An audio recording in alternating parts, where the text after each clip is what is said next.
Joe in Pompton Lakes, New Jersey writes, Pastor John, on Facebook you recently said, quote, Christ did not die to create saved loners. He died to create Christ-exalting friendships, end quote. Can you please explain this? A lot of Christians are loners. Many of them are hurting, perhaps victims of the church, or perhaps they're victims of the lies that they believe. How would you encourage or motivate Christian loners? There are a lot of Christian loners, some by choice and some not by choice. And my point was, God's aim in the death and resurrection and work of Christ today is to move people beyond that stage. If they're in it, if you're in a stage where you are a Christian loner because you want to be, or you're a Christian loner because you feel like people have given you no choice but to be, God sent His Son to change that. He wants to move you not just to be a soul-satisfied friend of Jesus, but to be a soul-satisfied friend to friends, so that you experience Jesus through others as well as directly. And here's where that came from, Tony. I preached a few months ago from 2 Timothy 4, where Paul said, at my first defense, no one stood by me. Everybody deserted me. But the Lord stood by me and strengthened me. Now you could take that verse and say, see, he didn't need people.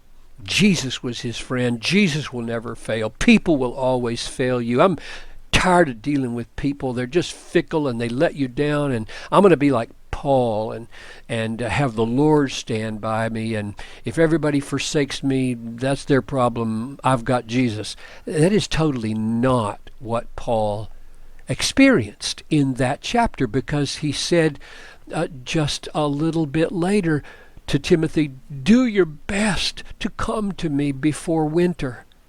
And he said a little earlier, Luke alone is with me. Get Mark. Bring him with you. He is useful to me in the ministry.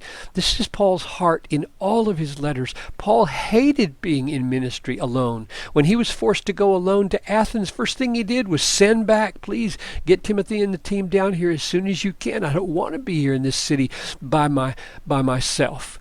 And so I think it stands that Christ died so that we would not be Christian loners, but would be in Christ-exalting friendships. Because, if you say why, it's because there's more of Christ to be known in Christ-exalting friendships. You know, I don't want to twist the arm of a loner and say you ought to do this and it's your duty to do this. I want to say you're missing something.